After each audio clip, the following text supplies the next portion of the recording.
Good morning, everyone, and thank you for joining us yet again. Great to see all of you all. I would like to first introduce Sarah Pierce, a policy analyst at the Migration Policy Institute, which last week released a report of the 400 changes to immigration policy since the advent of the Trump administration. And this work is seminal, Sarah. I would just like to say that I reread the report last night as I was prepping for this, and this could serve as a primer for a future administration as to how to roll all of this back. So welcome, Sarah, and please go ahead. Sure. Well, thank you so much for having me. I really appreciate this opportunity. The Migration Policy Institute, as Sunita said, is a nonprofit, nonpartisan think tank. We study the movement of people worldwide, and really integral to our work is supporting media. So we're here to be a resource for you all, and it's a really honor to talk to you all about our work today. As Sunita said, this report is essentially a catalog of the 400 plus changes the administration has made to immigration during their time in office. We started to keep this list internally at the beginning of the administration because they were making changes at such a rapid fire pace, and some of them were very small and very technical. And this list inside MPI ended up being a really helpful resource. So we decided to publish it and to put it out there so it can be a resource for everyone else. And one of the benefits of having all of these changes, kind of tightly packed into the pages of this report is it helps you see some of the trends with this administration's agenda on immigration.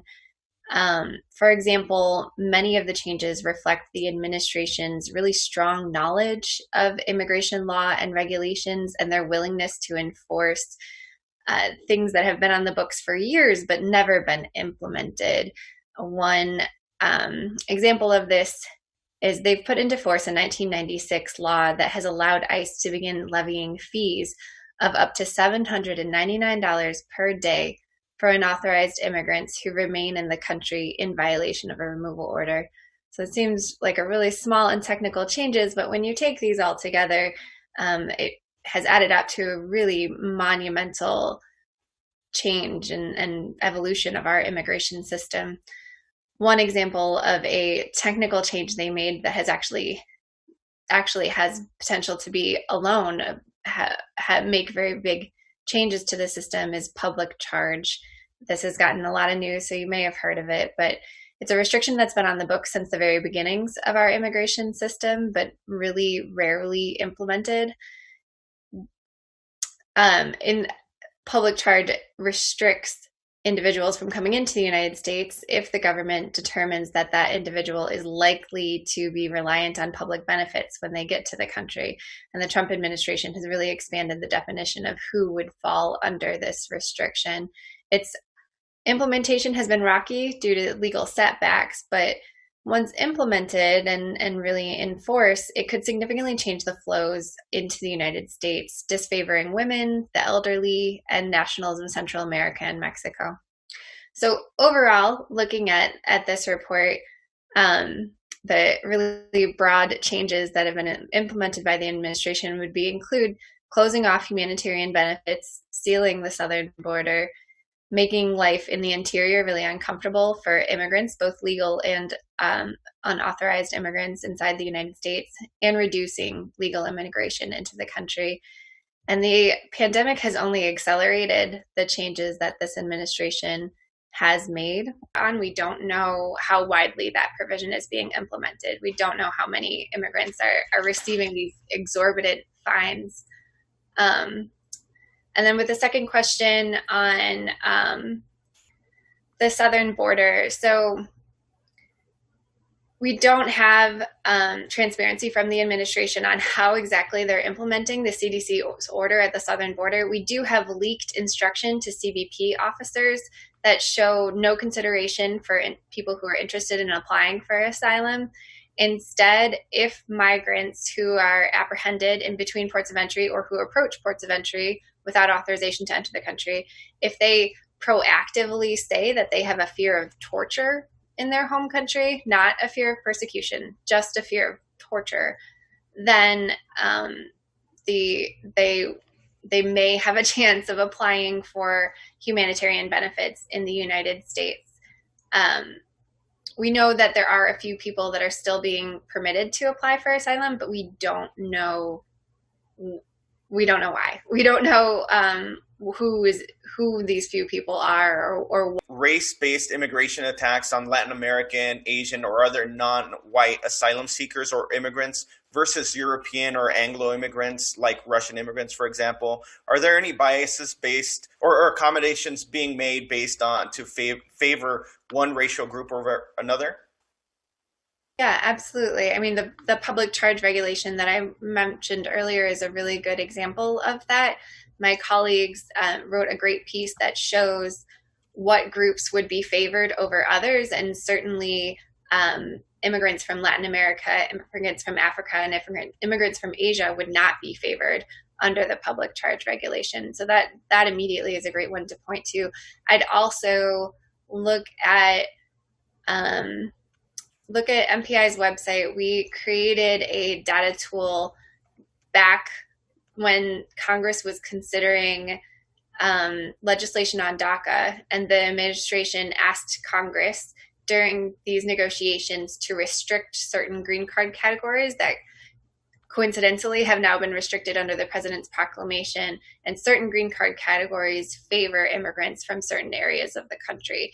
So this data tool that my colleagues created, you can look at that and you can, kind of go in and manually restrict those flows yourself, and you can see where in the world those flows would be restricted from.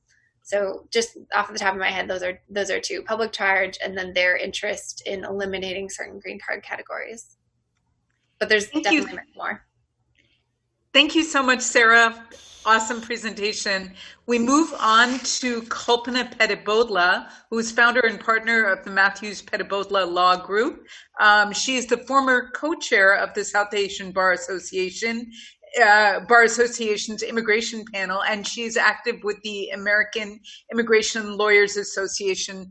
Kalpana will be speaking on business immigration, which will answer many of the questions that we see in the chat box. Kalpana? Thanks so much, Sunita, and thanks for allowing me to share some remarks with your listeners. As Sunita mentioned, I'm largely going to talk about business immigration. I think that before we jump into these proclamations, these recent presidential proclamations, we should have a context in which they arose. The president had initially took office on a claim that he was going to stop largely the unauthorized entrance of immigrants or the undocumented population. But very shortly after taking office, he actually attacked specifically legal immigration, and he did so to the business community through his order called Buy American, Hire American policy. That came out in April 2017, just a few months after taking office.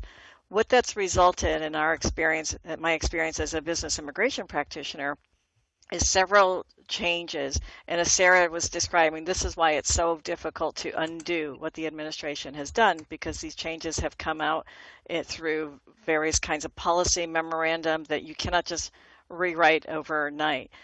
This has included, for example, just making it harder for companies to sponsor foreign workers by increasing the numbers of requests for evidence for documents in long boilerplate templated requests. This has gone up 3 times the amount that by prior administrations, by suspending something called premium processing that allows employers to quickly be able to make an offer to a potential employee and then process their immigration paperwork within a matter of a couple of weeks.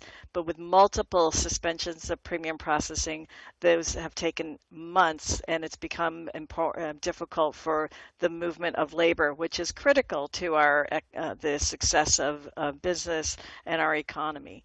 From removing the deference in prior approvals, meaning where a company had somebody that they have sponsored in the past and then wanted to seek an extension of their work visa, those cases are now reviewed anew, and all of the prior documentation that they have previously provided is now ignored, to requiring interviews for employment-based green card holders, green card applicants, under the guise of protecting our national security. Having gone to numerous of those interviews, I have yet to see how national security is even raised in a single one of those interviews, and it has become actually creating a backlog in overall immigration handling. So now coming back to where we are, if you look at these previous actions as whittling away at the business immigration process, the proclamations post-COVID-19 are essentially a sledgehammer to business immigration.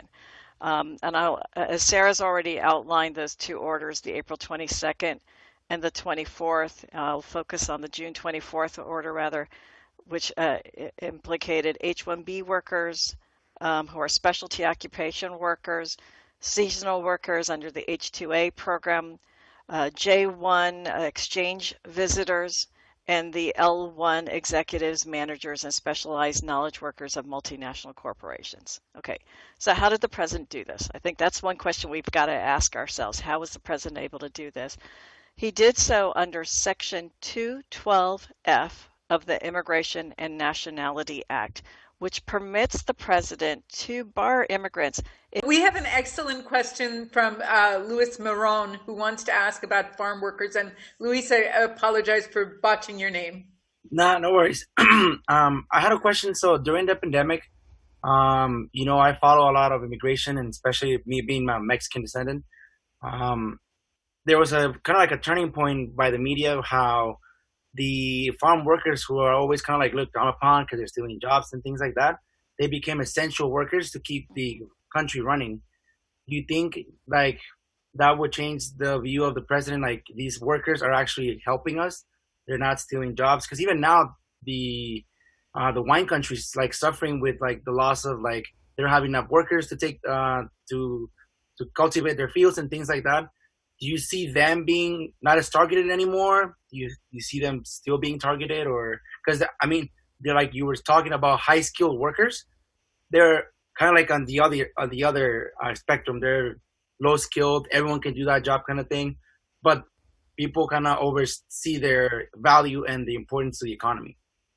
Yeah, and I think this question might be great for, I think our colleague from NILC is on the call as well, but I'll just say briefly that I focused my remarks on the high-skilled workers because that's who was targeted by the presidential proclamation. So the H-2A workers, the seasonal farm workers, were not included. I mean, the short answer, it's to be determined, right?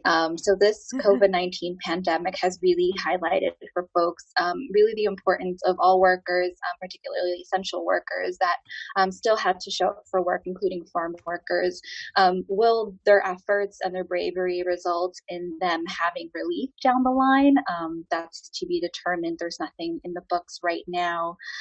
For the COVID-19 relief package, there is an ask for mixed status families to be covered, since many were excluded from being eligible for the rebate last time. Filipino J1 visa holders prior to the pandemic, most of them, if not all of them, lost or were let go by their sponsoring companies. So now they're broke, no money to go home.